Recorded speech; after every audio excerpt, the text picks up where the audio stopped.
Magandang araw po, welcome po sa aking channel, Love9 TV.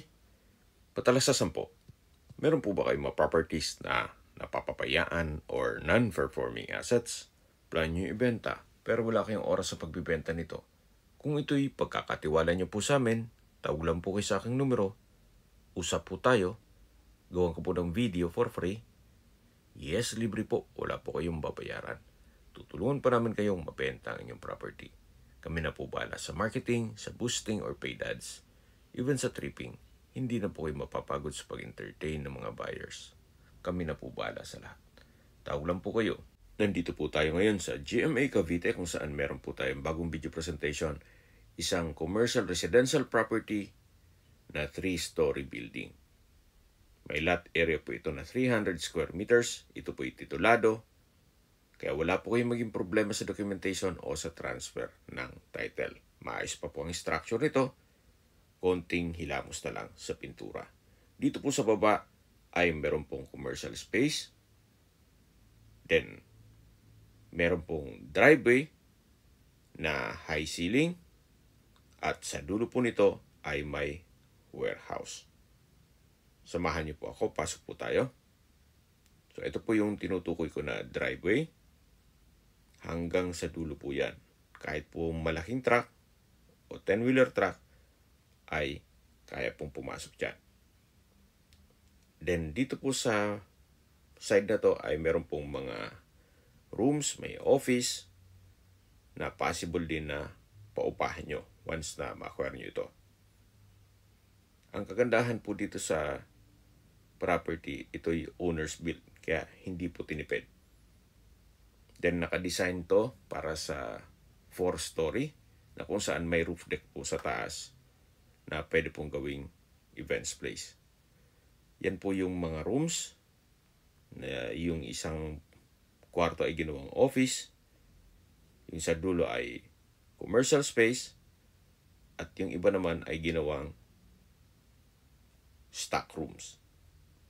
So ito po yung dulong parte nitong building na kung saan napakalaki pa po ng espasyo nito.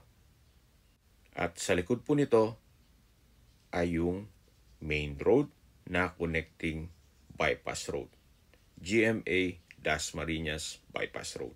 Ito po yung tinutukoy ko na likod nitong building kung saan possible din po itong mabuksan at lagyan ng commercial space. Ito naman po yung tinutukoy ko na GMA Dasmariñas Bypass Road na connecting sa ibang parte ng Cavite. Ilang kilometro lang po ito mula dun sa building. Yan po, patapos na siya. So babalik po ulit tayo dito sa loob. Yan po yung tinutukoy ko na wall na kung saan na-present ko sa inyo kanina yung video na along main road. At the end of the day, na gusto yung buksan at gawin yung commercial space, possible naman po yan. So mula po dito sa dulo nitong building, babalik po tayo ulit dito sa driveway. At matatanaw na natin yung main gate. Ito pong building ay nasa loob na isang subdivision na kung saan ito'y 55 hectares master plan community. Kaya marami na rin po kayong magiging kliyente dito. Gawa ng marami na rin po kabahayan dito. Dito po sa gilid ay open lang, kaya may natural ventilation. Yan po yung high ceiling. At dito po yung office. Then sa dulo yung commercial space na may hardware. At yan po yung main gate. Dito po sa harapan ng building ay kakasya pa ang 3 sasakyan. Kahit po SUV. At ito po ay along 2-way cemented road. Mga commercial space na rin po ang nasa harapan nito. At katabi lang natin yung Alphamart. Dito po sa second floor ay meron po itong 7 units na apartment. Then itong hagdan ay naka-concrete staircase. Samahan niyo po ako, akyat po tayo. So mula po dito, yan po yung mga apartment. 7 units po yan. Each apartment has 1 bedroom and toilet and bath. At paumanhin po kung hindi natin mapapasok gawa ng okupado po lahat. Kumbaga privacy po sa mga nangungupahan. Mula po dito hanggang sa dulo po yan. Ang kagandahan po dito sa apartment business, ito po i-fix ang income nyo. At syempre, kahit ipamana nyo pa sa inyong mga anak o apo, basta ito'y well-maintained, tuloy-tuloy po ang income dito. Nandito na po tayo sa dulong parte nitong hallway kung saan matatanaw na natin yung last unit na apartment. Yan po, tunghayin nyo po. Bago tayo tumaas sa 3rd floor na kung saan meron pong roof deck doon at pwedeng gawing events place. Yan, matatanaw na natin yung hagdan. Papunta po yan sa 3rd floor. At yan naman po yung way papaba na. At dito naman po yung 1st and 2nd unit. Hanggang sa dulo po yan. So, akyat po tayo para check natin yung roof deck. Hanggang dito po, ito pong staircase ay konkreto. Then meron pong metal railing. Napaganda po ng disenyo nitong building. At samahan niyo po ako, akyat po tayo.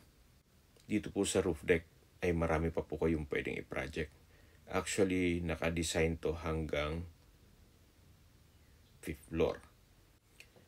Ito po yung tinutukoy ka na pwedeng gawing events place. Then, meron pong overlooking view ng mga magiging kapitbahay. At marami na pong kabahayan dito sa paligid. Kaya po nang sabi ko sa inyo kanina, itong pong subdivision ay 55 hectares master plan community. Yan po yung Alphamart. Pwede rin pong extension to ng mga apartment. Gawa ng napakalawak pa po ng espasyo nito. Then sa dulo po ay meron pong stage. Then sa baba ay meron pong kitchen. Then may comfort rooms dito naman sa kabilang side. Sa mga skip po ng video, summarize ko lang po. Ito pong property ay nasa GMA Cavite.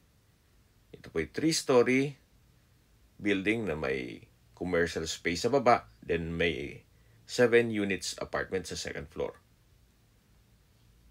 May lot area po ito na 300 square meters. At sa dokumento naman nito, ito po ay titulado. Kaya wala po kayong magiging problema sa documentation o sa transfer ng title. Sa distance, location at travel time portion na po tayo. Mula po sa bayan mismo ng GMA Cavite, ang distance is 3.7 kilometers at ang travel time is 8 minutes. Mula naman po sa Carmona Exit, South Luzon Expressway, ang distance is 19 kilometers at ang travel time is 33 minutes. Mula naman po sa Alabang Skyway, ang distance is 34 kilometers at ang travel time is 49 minutes. Ang Alabang Skyway po ay connecting North Luzon Expressway at ibang parte ng Metro Manila. Mula naman po sa Tagaytay, Rotonda, ang distance is 32 kilometers at ang travel time is 44 minutes. Kung manggagaling naman po sa Manila o sa airport, ang distance is 43 kilometers at ang travel time is 55 minutes. Okay, sa presyo na po tayo. Binebenta po ito ni owner sa halagang 11.8 million pesos net. Ibig pong sabihin, si buyer po ang sasagot sa lahat ng taxes at expenses with regards to documentation. Fair deal na rin po ito, gawa ng sa laki po nitong building at sobrang mahal po ng materialis ngayon o construction cost, mukhang hindi po aabot ang 11.8 million pesos sa pagpapatayo ng ganitong kalaking building at bibili ka pa ng lote o lupa. Anyway, yan naman po yung opinion ko lang naman. Depende pa rin yan sa inyo, sa assessment nyo dito sa property. Kaya kung may mga katanungan po kayo, tawag lang po kayo sa aking numero. At sa mga kababayan naman natin na sa ibang bansa, meron po akong Telegram. Sa mga iPhone user man, may iMessage. Meron din po ang Viber at WhatsApp. Same number lang po, 0917-316-3399. Sa mga nagtatanong naman po ng aming Facebook, meron po aming Facebook page na Nov9 TV at Facebook Reels Video. Meron din pong TikTok at Instagram. May ibang YouTube channel kami na The Nov9 TV channel at Nov9 TV Listings.